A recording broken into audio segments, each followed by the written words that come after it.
Diversion politics care of అడ్రస్గా నిలిచిన వైసీపీని తెలంగాణలో బీఆర్ఎస్ ఫాలో అవుతోందా?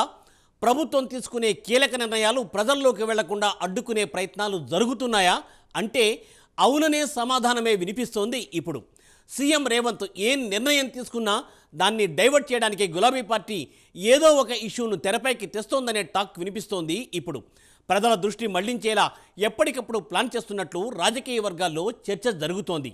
మరి బీఆర్ఎస్ ప్లాన్ను రేవంత్ ఎలా ఎదుర్కోబోతున్నారు? డైవర్షన్ పాలిటిక్స్కు ఎలా ఆయన చెక్ పెట్టనున్నారు?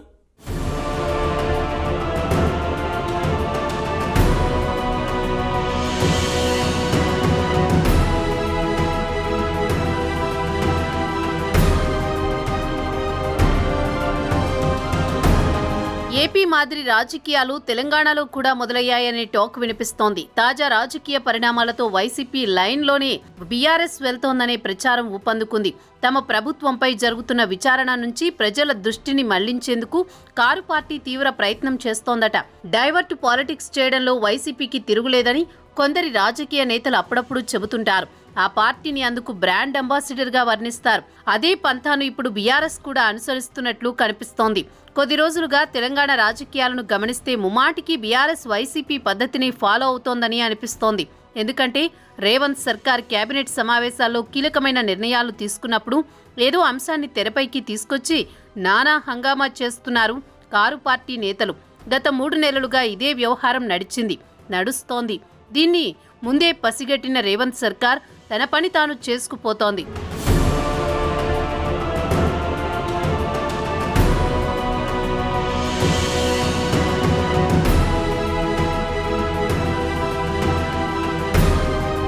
ఇకపోతే హెల్త్ కార్డు విషయంలో సీఎం రేవంత్ రెడ్డి కీలక నిర్ణయం తీసుకున్నారు. ఒకే రాష్ట్రం ఒకే కార్డు కాన్సెప్టుని తెచ్చారు. ఒక పట్టణం ఒక గ్రామాన్ని పైలట్ ప్రాజెక్టు కింద ఎంపిక చేయాలని నిర్ణయించారు. ఈ అంశాన్ని డైవర్ట్ చేసేందుకు ఎమ్మెల్యే సునీతా లక్ష్మారెడ్డి వ్యవహారాన్ని తెరపైకి తెచ్చింది బీఆర్ఎస్. దానిపై నానాయాగి చేశారు కారు పార్టీ నేతలు. అయితే దీనిపై పోలీసులు సైలెంట్ కావడాన్ని బీఆర్ఎస్ నేతలు జీర్ణించుకోలేకపోయారు. ఏపీ పోలీసులను చూసి మేల్కోవాలంటూ మాజీ మంత్రి హరీష్ రావు సంచలన వ్యాఖ్యలు చేశారు.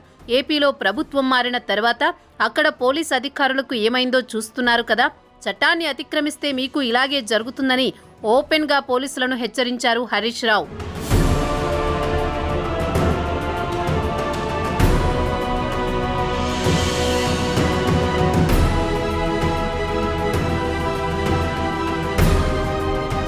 మరో నేత కాళేశ్వరం ప్రాజెక్టుపై కాంగ్రెస్కు అవగాహన లేదని విమర్శించడం మొదలుపెట్టారు.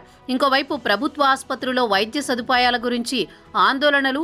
ఎటువైపు చూసినా రేవంత్ సర్కార్ నిర్ణయాలను డైవర్ట్ చేసి ఓ తరహా నెగిటివ్ ప్రచారాన్ని కారు పార్టీ మొదలు పెట్టేసిందని రాజకీయ విశ్లేషకులు చెబుతున్నారు.